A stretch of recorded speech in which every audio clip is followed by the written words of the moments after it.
Muito bom dia a esta grande multidão. Algumas dificuldades, talvez com o trânsito também, parece que há para aí umas festas e não sei o quê. Talvez por isso alguns irmãos não vieram. Mas estamos os que estamos aqui os melhores, não é?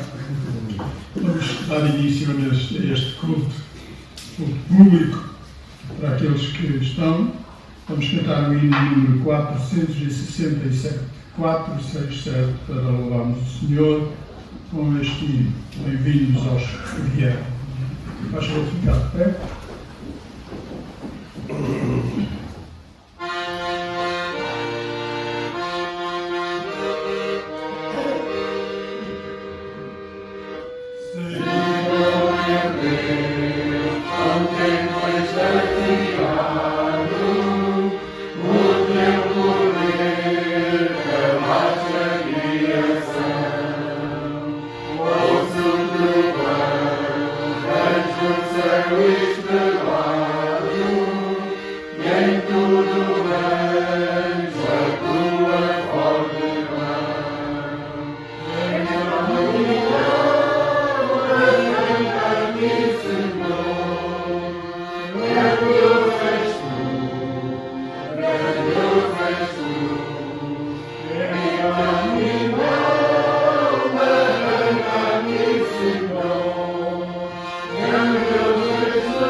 Quando contemplamos extasiados o poder de Deus, a criação, tudo o que existe à nossa volta, tudo o que nos cerca, que Deus tem proporcionado para nós, então nós devemos louvar o Senhor, adorá-lo.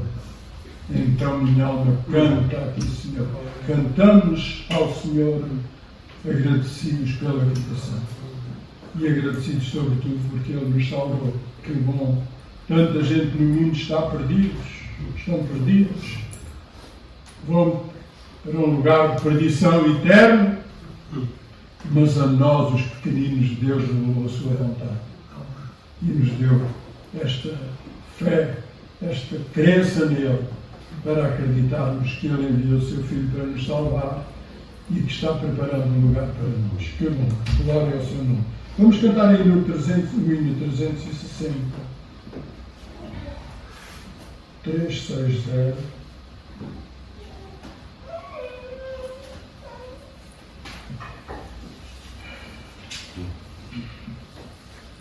Nunca falta, meu bendito Salvador. O Senhor nunca falta, não é? Para aqueles que são dele. 360. Yeah.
Senhor, por este dia que Tu nos dás, pela possibilidade de estarmos aqui reunidos no Teu nome. E isto fazemos porque Tu nos tens mandado e nos tens permitido estar connosco quando tal fazemos. Louvamos-te, Senhor, porque nos tiraste do mundo quando nós estávamos perdidos. Nos deste a certeza da vida eterna. E não tens falhado durante os dias da nossa peregrinação aqui. De facto, Tu tens cuidado de nós, nos tens sustentado com a Tua mão, tens dirigido os nossos passos. Obrigado pelo pão de cada dia que Tu nos dás. Obrigado pelo leite onde dormimos. Obrigado pelas coisas que temos para o cotidiano das nossas vidas. Louvamos-te, Senhor, porque não nos tens deixado órfãos, mas tens estado connosco ao longo da nossa vida. E podemos testemunhar isto, Senhor, dizendo que Tu tens sido o nosso melhor amigo, não tens falhado para connosco. Pedimos, Senhor, que nesta reunião Tu venhas abençoar-nos para que, quando vamos escutar a Tua palavra, Senhor, que estejamos atentos a ela, aos Seus ensinos. Ela é lâmpada para os nossos pés e luz para o nosso caminho. E sem ela não saberíamos como devíamos conduzir-nos aqui nesta terra. Mas por ela podemos tentar agradar-te. Podemos tentar imitar Jesus, a sua misericórdia, o seu amor, a sua compassividade, a sua graça dispensada àqueles que estavam necessitados dele. Ajuda-nos, Senhor, a sermos imitadores do Teu Filho amado, desse que veio revelar a graça de Deus para conosco, e que cada dia possamos refletir em nós a imagem de Jesus Cristo. Que a Tua palavra nos desperte, Senhor, e nos avive, e que possamos gravá-la em nossos corações, para não pecarmos contra Ti. Abençoa aqueles irmãos que nos faltam aqui, Tu conheces as necessidades de cada um. Estende a Tua mão, Senhor, e protege-os e supre suas necessidades. Nós te pedimos no Teu santo e bendito nome. Os irmãos podem ficar sentados.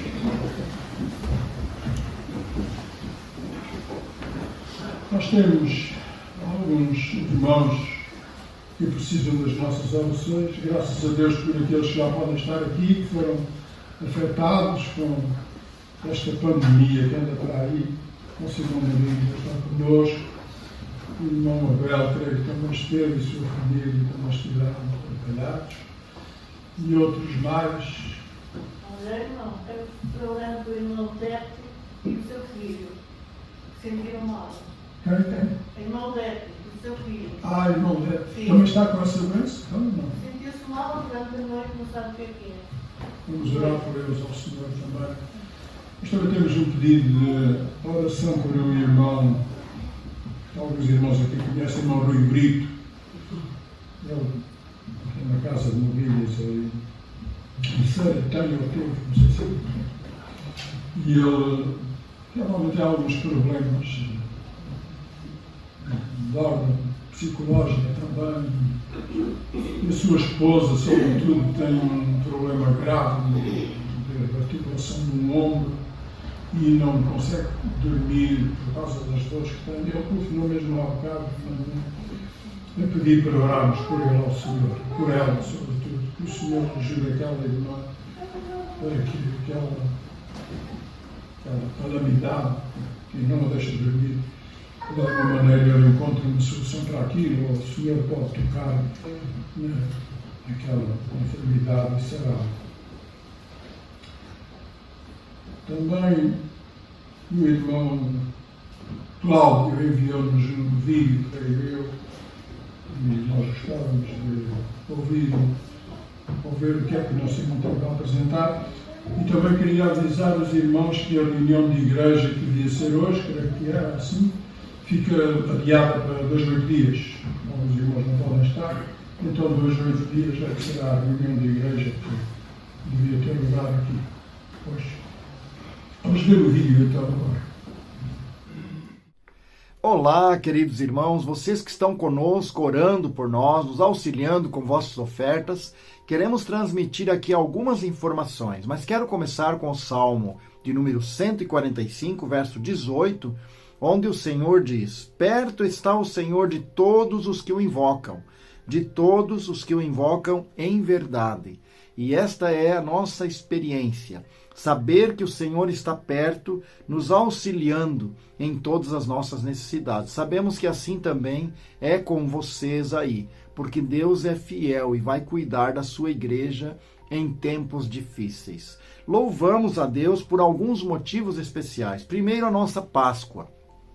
Foi um tempo especial, ainda que não conseguimos encontrar uma sala maior para convidar mais pessoas, mas tivemos várias pessoas conosco. Quase 30 pessoas estiveram conosco e era também o limite que tínhamos de espaço para a nossa reunião.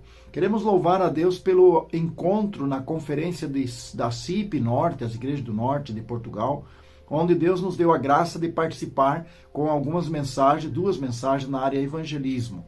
E também pelo retiro em Lisboa, da igreja em Olarias. Nós agradecemos a Deus pela oportunidade de estar com aqueles irmãos, trazer a sua palavra ali e estarmos naquela comunhão. Queremos deixar alguns motivos, petições, que são áreas muito importantes para nós. Precisamos sabedoria, precisamos graça de Deus nesse tempo difícil. Já percebe-se as dificuldades decorrentes da guerra na Ucrânia e sentimos que se esta guerra se espalhar pela Europa mesmo, isso vai trazer muitos problemas para as famílias, para todos nós. Então, orem por nós nesse sentido. Que tenhamos também sabedoria para adaptar o nosso programa à realidade das famílias. Muitas trabalham em turnos nas empresas e às vezes tem um domingo só por mês livre. Nós não conseguimos marcar reuniões todas as noites, todas as semanas às noites, porque eles às vezes estão trabalhando naqueles dias, né? Nós também queremos que orem por nós em relação à família. Nós temos decisões, necessidades familiares. Orem para que Deus continue nos orientando, para que tenhamos sabedoria nos projetos. Por exemplo, nós gostaríamos, já temos um casal convidado da Inglaterra para vir aqui no período de férias, talvez 1 ou 2 semanas, dar cursos de inglês intensivo. Uma semana intensiva de inglês, aproveitando assim aquela oportunidade que o Gavin e Janete tinham quando estavam aqui conosco. E também para que nós tenhamos sabedoria sobre outras maneiras de evangelizar. Estamos pensando, por exemplo, levar uma banquinha de livros para as feiras de Leiria. Seria possível fazer isso? Estamos orando, pedindo a Deus que nos ajude a estabelecer outras maneiras de contato. Também pelas famílias que vêm jantar em nossa casa, outros programas agora com jovens. Entramos agora no período de verão e teremos também as crianças e jovens que nós podemos ir aos parques e ali transmitir a palavra de Deus nesses convívios. Orem por nós nesse sentido. Estejam conosco nesse desafio. Muito obrigado por continuarem a nos apoiar. Que Deus recompense vocês, agora e para sempre. Um grande abraço a todos. Muito bem, os irmãos lembram-se do irmão Cláudio, não é? Esteve aqui muitas vezes, esteve aqui perto de mim, mas está em Pombal, não é? Ou Marinha. É um amado irmão e muito simpático. Vamos orar por ele ao Senhor e pelo trabalho que ele está desenvolvendo. Os irmãos lembram-se de um adágio popular que dizia: fui à rua e envergonhei-me, vim para casa, remediei. Conhecem isto no Brasil, se calhar não conhecem, mas decorem isto que é interessante. Fui à rua e envergonhei-me, vim para casa, remediei. Quer dizer, a pessoa foi lá à rua fazer um pedido, não encontrou amigos, não encontrou ninguém, não conseguiu solucionar o seu problema, mas depois lá em casa lá se ajeitou de qualquer maneira. Foi o que eu fiz. Convidei a Helena para nos dar uma participação.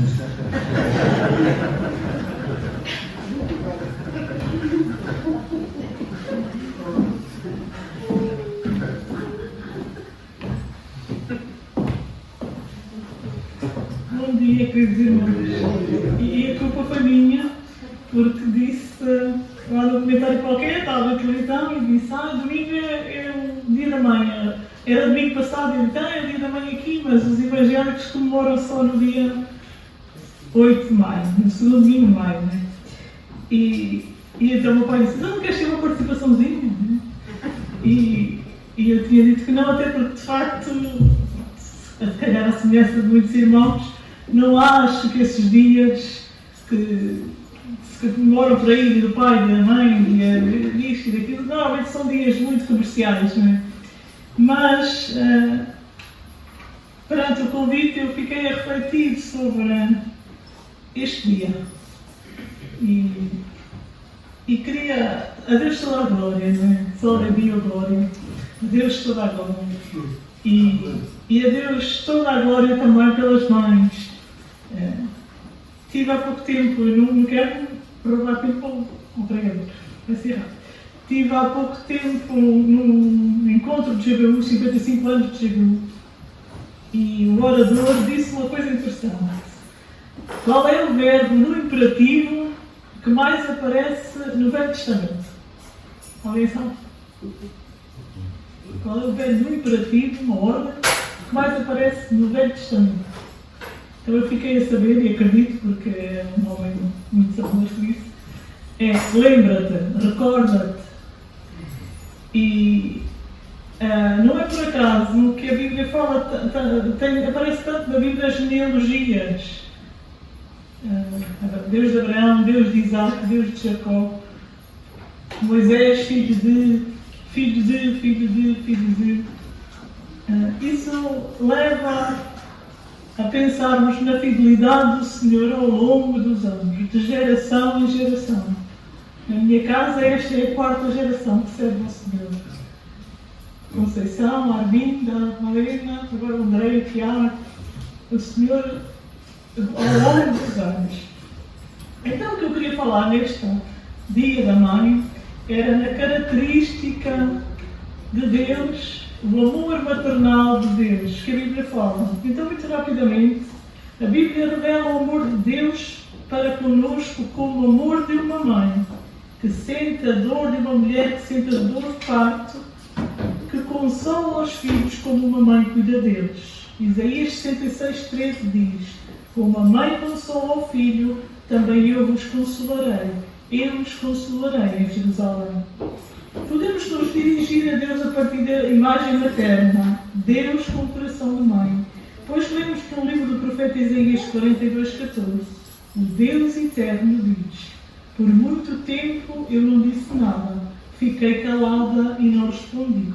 Fiquei calado e não respondi, mas agora vou gritar como uma mulher em dor de parto, vou-me lamentar e clamar. Deus compara a sua dor pela infidelidade de seu povo como a dor de uma mulher, de uma mãe que vai dar à luz. Em outros textos, Deus também revela o seu amor por nós, seu povo.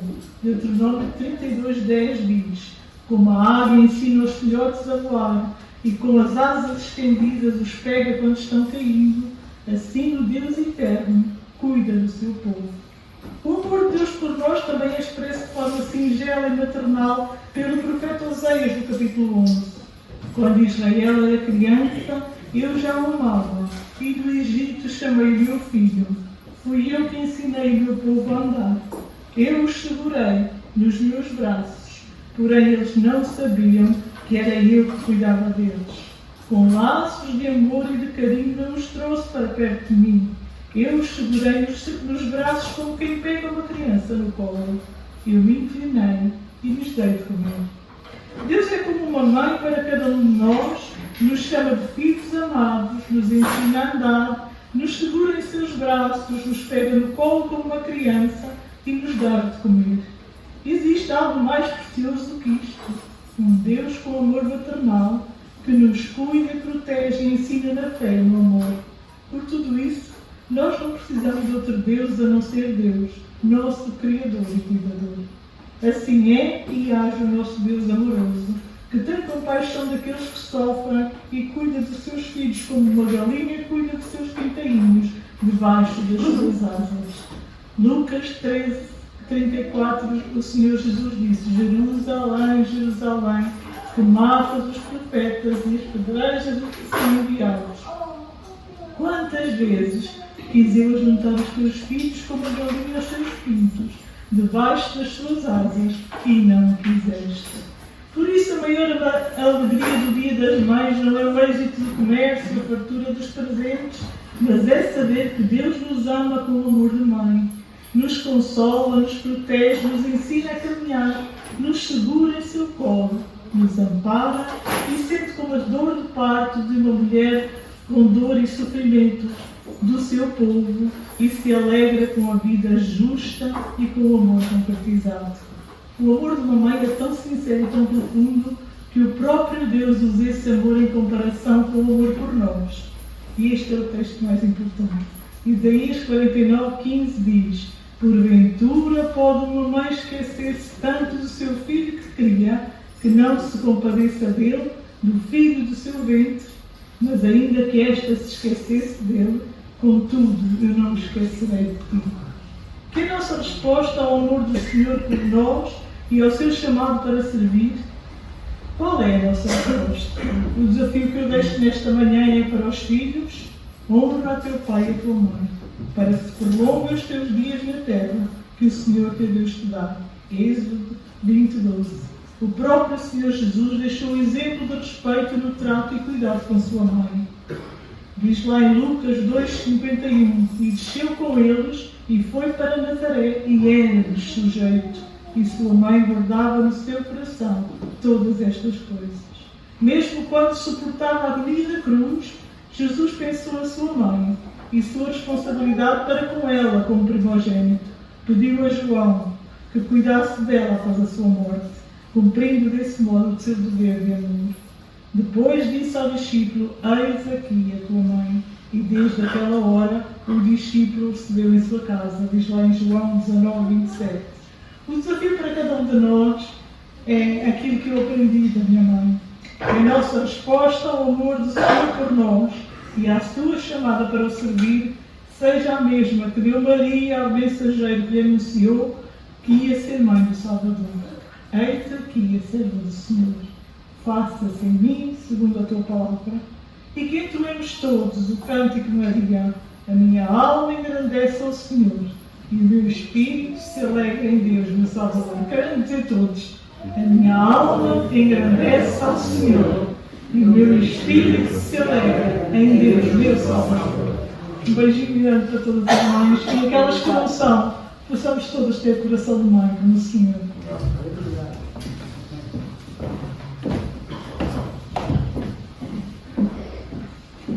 Afinal, o verdadeiro valeu a pena. Muito bem, o nosso irmão Merson já está a gritar, está a fugir do tempo. A gente vai cantar o hino e se calhar vamos cantar só a primeira e a última estrofe do coro. E quando tiramos a oferta para a obra do Senhor, vamos ficar até a cantar o hino 447, primeira e a última estrofe do coro. 447.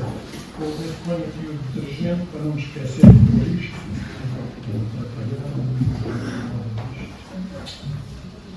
447. Primeira e última estrofe do coro.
Bom dia, igreja.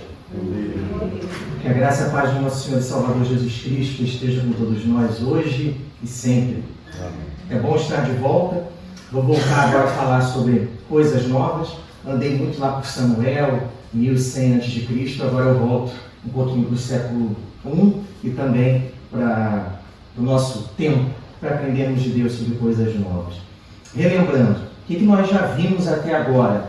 Eu falei sobre coisas velhas e coisas novas nessa série que eu tenho feito. Falei sobre a dificuldade que a igreja tem de abandonar algumas coisas que são mais antigas, que deveriam ser postas de lado. E a dificuldade que a igreja, nós como cristãos temos também, de trazer para perto determinadas coisas novas que deveriam fazer parte da nossa vida cristã. Falei sobre unção, que é a capacidade que Deus concede àqueles que são dele, de realizarem determinadas tarefas de maneira adequada, de maneira correta, dentro da comunidade cristã. Está passando aí? Ou não? Tá? Falei sobre avivamento bíblico, e eu fiz questão de frisar o que é um avivamento bíblico. É o momento em que Deus, de uma maneira especial, derrama da unção e do poder do Espírito dele, para que a igreja passe por uma transformação no modo pelo qual ela funciona, no modo pelo qual ela vive, no modo pelo qual ela se reúne, no modo pelo qual a comunhão entre os irmãos acontece. E hoje eu vou falar sobre uma outra coisa, chamada pregação expositiva. Tá? O que é essa pregação expositiva? Primeiro, meus irmãos, não existe um método de expor a mensagem. Vários pregadores ao longo da história da igreja, eles expõem a palavra de maneiras distintas. E por isso produz bons resultados. Vou te dar um exemplo que talvez te ajude a entender melhor. Se é a pregação que resolve o problema, é muito simples. É só nós pegarmos um sermão do Lutero, do Calvino, do Jonathan Edwards.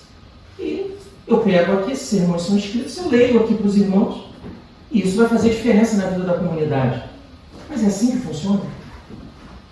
Não, não funciona. Inclusive já se tentou isso, tá? Só de curiosidade. O que eu quero falar de pregação expositiva é o seguinte: a Escritura fornece um método, um modelo através do qual a Escritura deve ser apresentada dentro da comunidade cristã. A Escritura traz esse formato, traz essa forma e traz esse modo de exposição. E é isso que eu vou tentar ver aqui, e vou te dar mais informações com relação a isso. Homens de Deus que pregavam de forma expositiva. Uma de curiosidade, esse método era utilizado por quem da pregação expositiva? Pouca gente, só que não teve muita influência na história da vida com Deus e do cristianismo, não. Moisés, Josué, Samuel, Esdras, Isaías, só pessoal fraco. Jeremias, Zacarias, João Batista. Jesus pregava de maneira expositiva. Pedro, Paulo, os pais da igreja, Orígenes, Crisóstomo, Agostinho de Hipona, Lutero e Calvino. O que é isso? O que é essa pregação expositiva? Como é que isso funciona? E eu vou te dizer uma coisa que me incomoda bastante.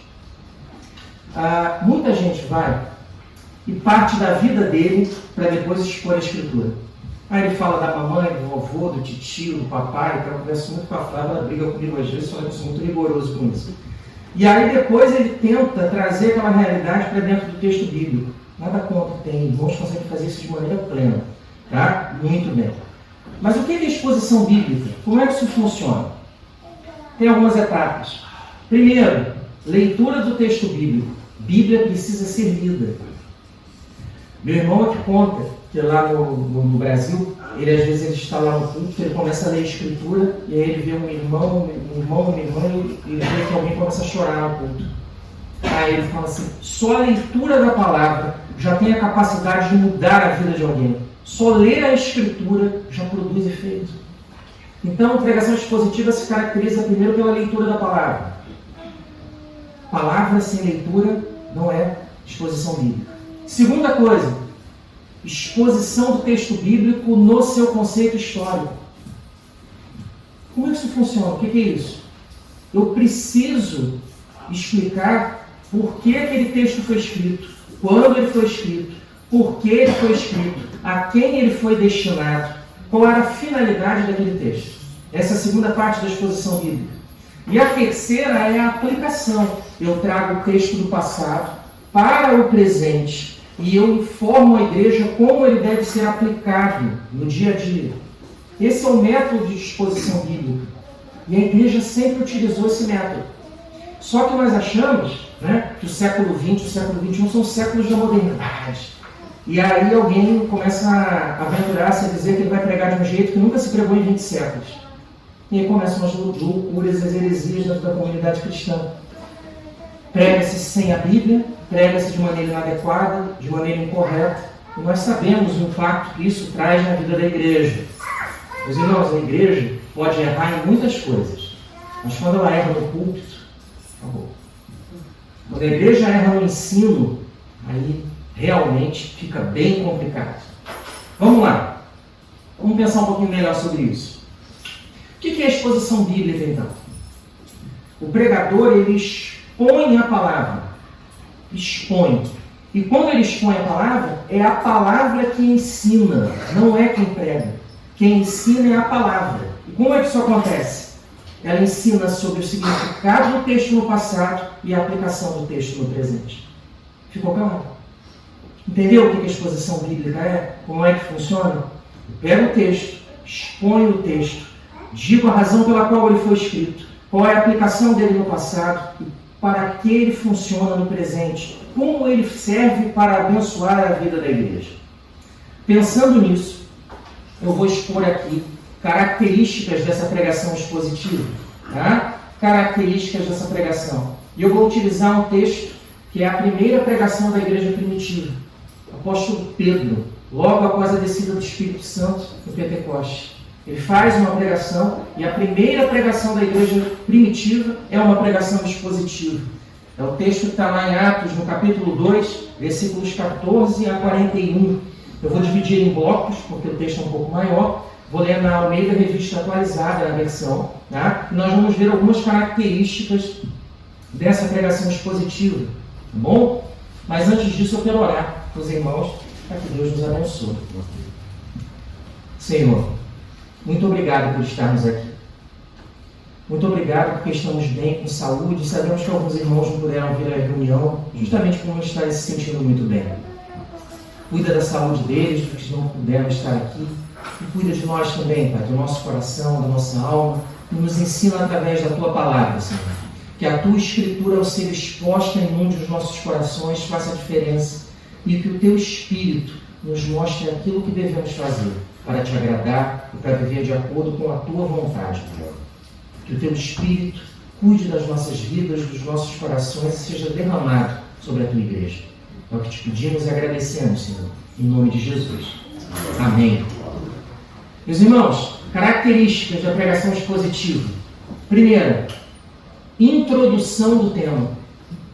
Quando a Bíblia vai ser exposta, eu preciso introduzir o tema. Olha o que o Pedro faz aqui. Espírito Santo é derramado, Pentecostes. Há um dom de línguas com a finalidade de atrair as pessoas para o local onde eles estavam. Quando essas pessoas chegam, Pedro inicia uma exposição da palavra de Deus. Olha a introdução que o Pedro faz.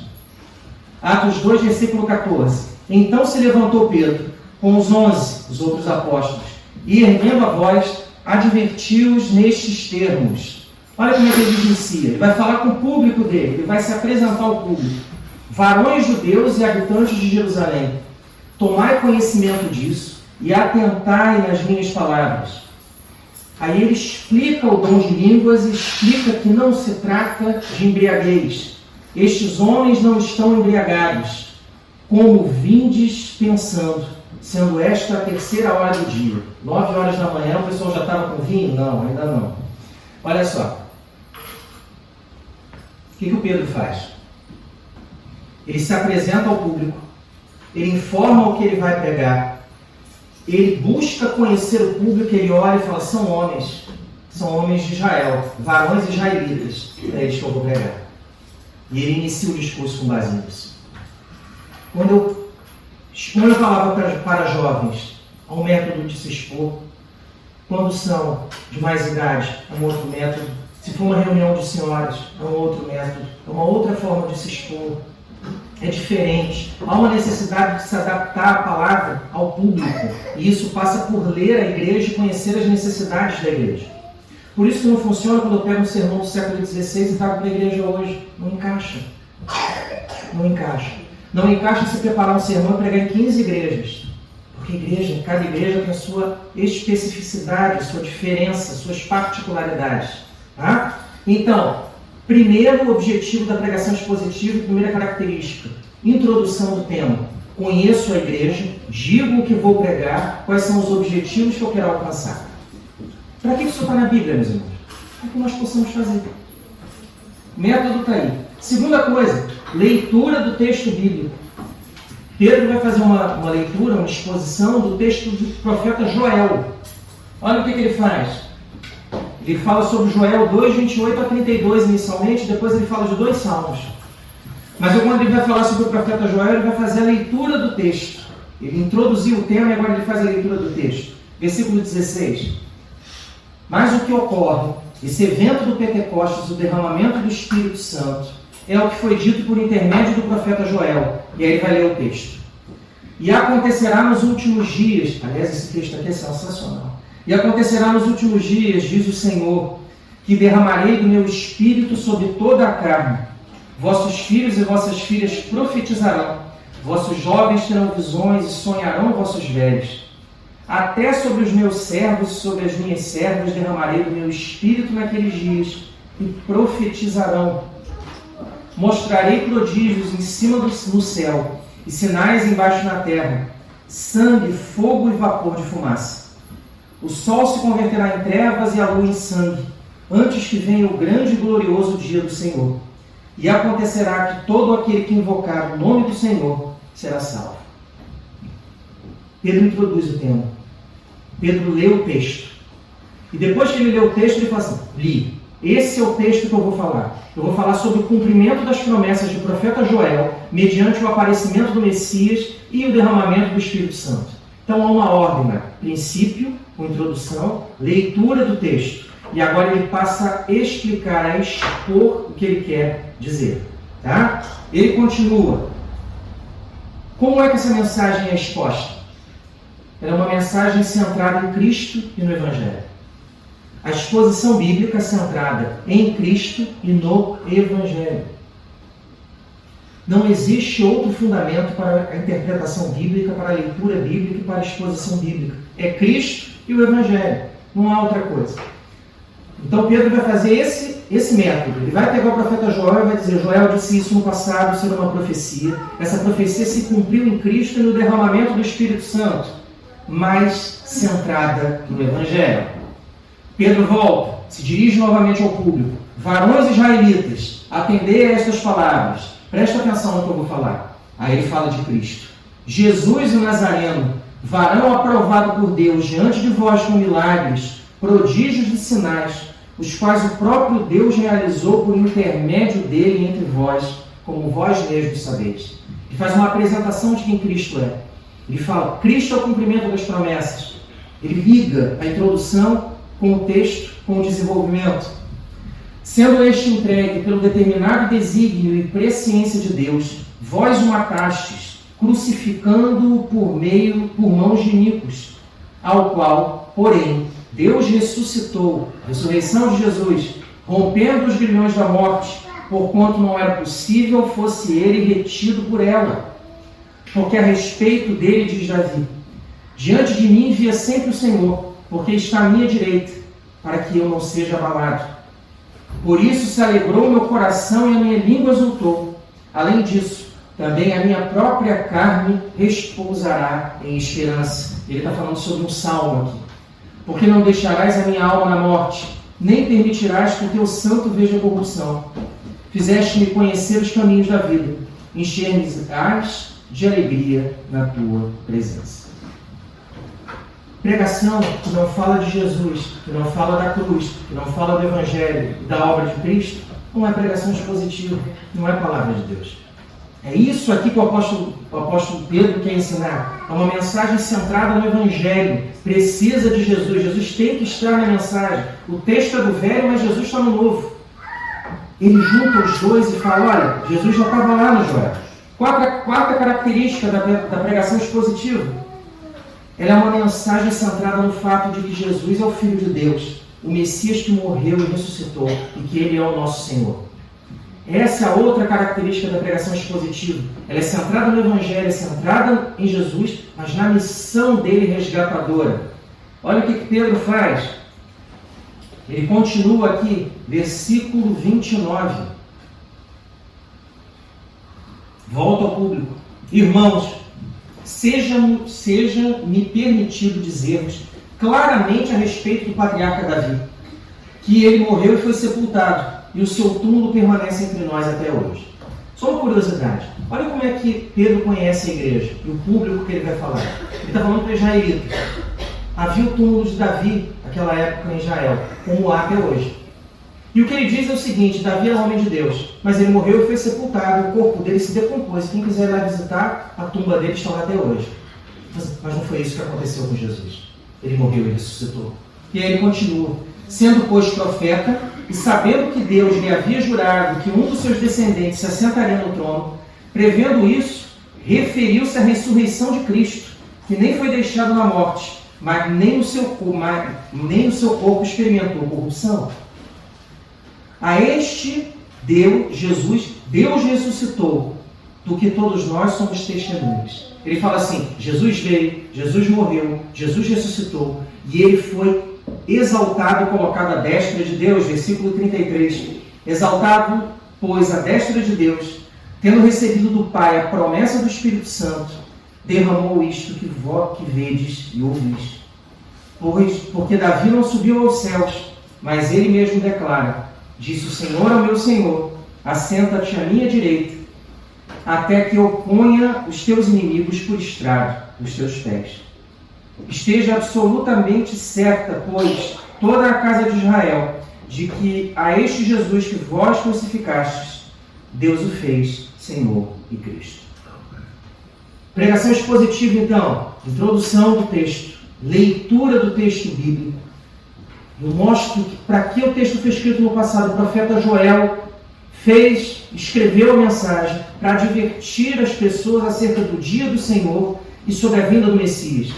E o que o Pedro diz aqui é o seguinte: o dia do Messias se cumpriu. Davi falou disso também em 2 salmos. E esse foi o cumprimento da promessa do derramamento do Espírito Santo através de Pentecostes. Quando eu sigo essa sequência, a pregação tem a capacidade de ser uma mensagem que alcança os corações. Olha o que aconteceu com o público que ouviu a mensagem do apóstolo Pedro. Versículo 37. Ouvindo eles estas coisas, compungiu-se-lhes o coração. O coração, eles sentiram a mensagem, sentiram o golpe. E perguntaram a Pedro e aos demais apóstolos: que faremos, irmãos? A primeira pregação da história da igreja não acaba. Antes do Pedro terminar a mensagem, o pessoal falou: para. O que eu vou fazer? Não dá. Eu já entendi, eu sei que eu estou errado, eu estou cheio de pecado, eu vou para o inferno, o que eu preciso fazer?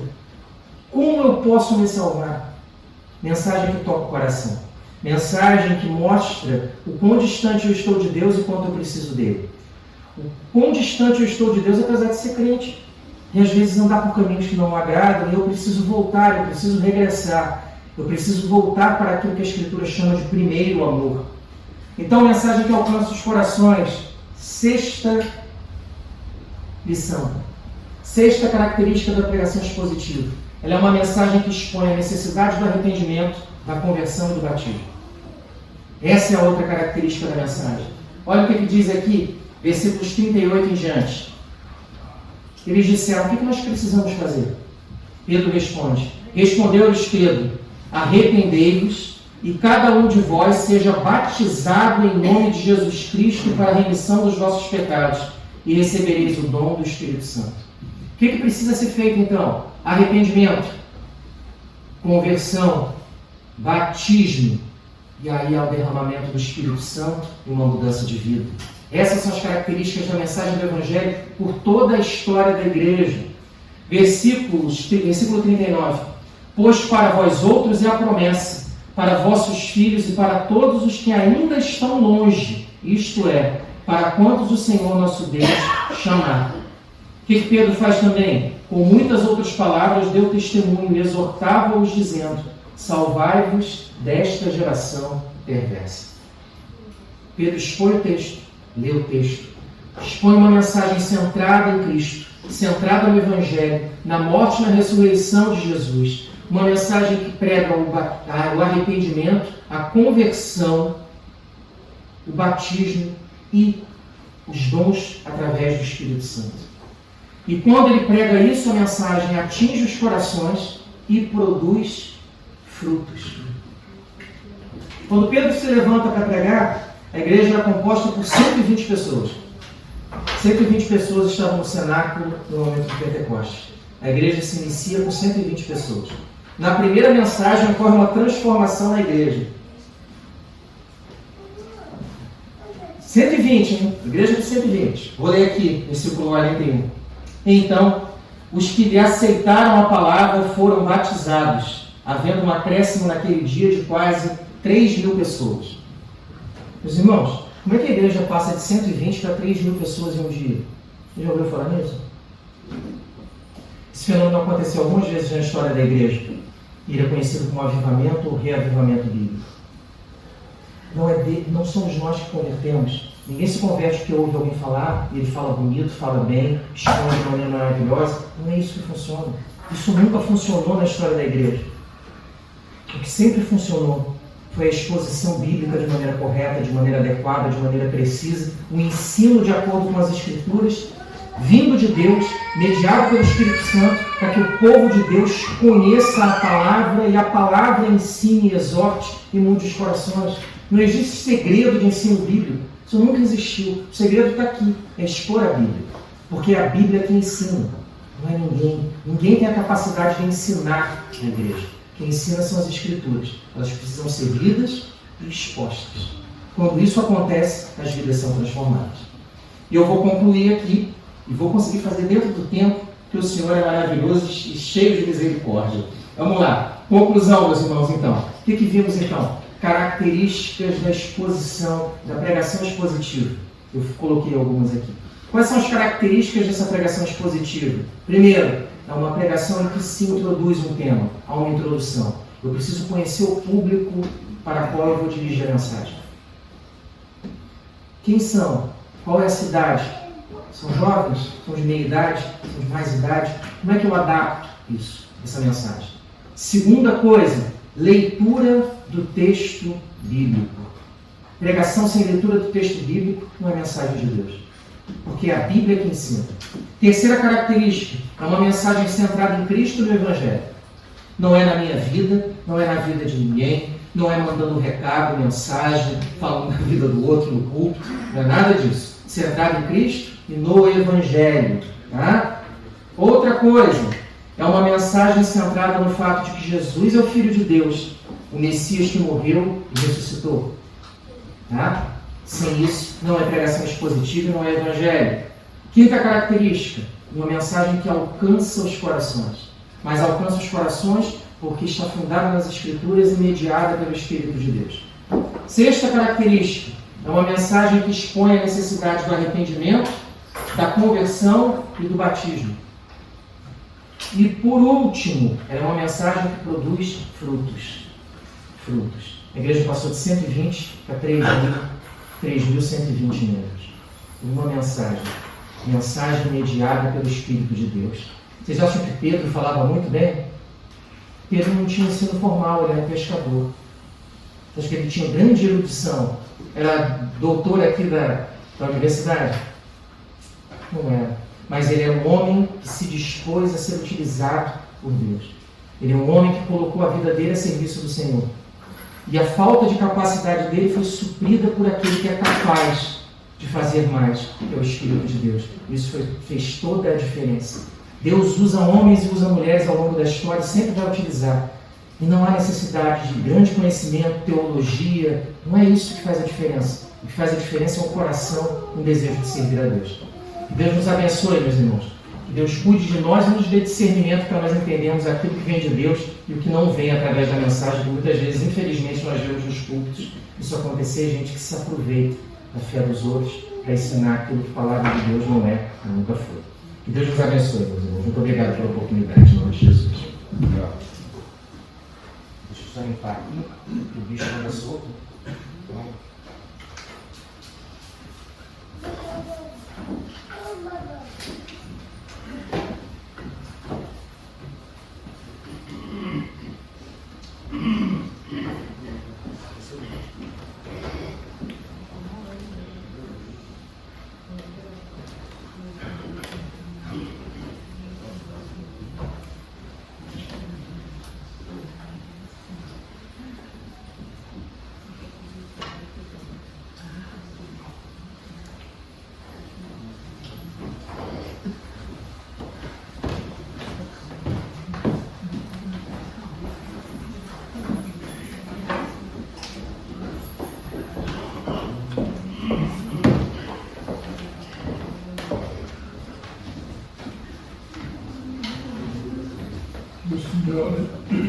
Que o Senhor nos ajude a pregar o Evangelho de Cristo.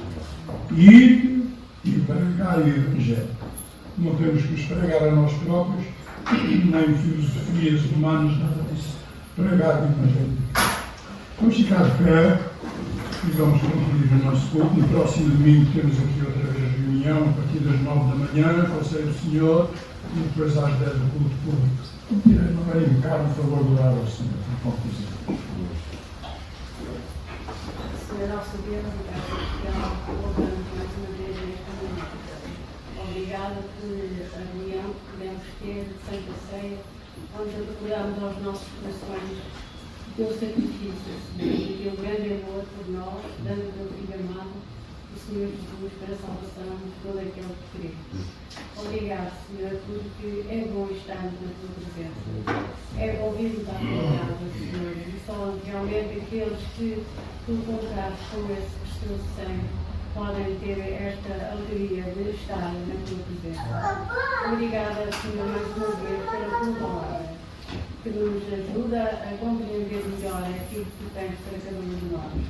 Nós possamos realmente aprender que é o teu Evangelho, é a tua palavra, que realmente é fiel e verdadeira, e assim nós podemos aprender mais e mais do que isso. Guarda-nos neste dia, Senhor, fica connosco, e que nas nossas mentes continuemos com esta porção da palavra, e nos dias que se seguem da semana nós a possamos ler também a todo momento, para que nunca possamos esquecer desses ensinamentos. Ajuda-nos, Senhor, em tudo, e também rogamos pelos nossos irmãos que não puderam estar aqui hoje. Abençoa, cuida deles, consola e anima os seus corações, e que possam novamente vir até nós. Ajuda-nos em tudo, Senhor, dá-nos um dia abençoado, cuida de cada um de nós também. E é em nome do Senhor Jesus, todas estas bênçãos nós pedimos e agradecemos. Amém. Domingo, se Deus quiser, que o Senhor nos abençoe.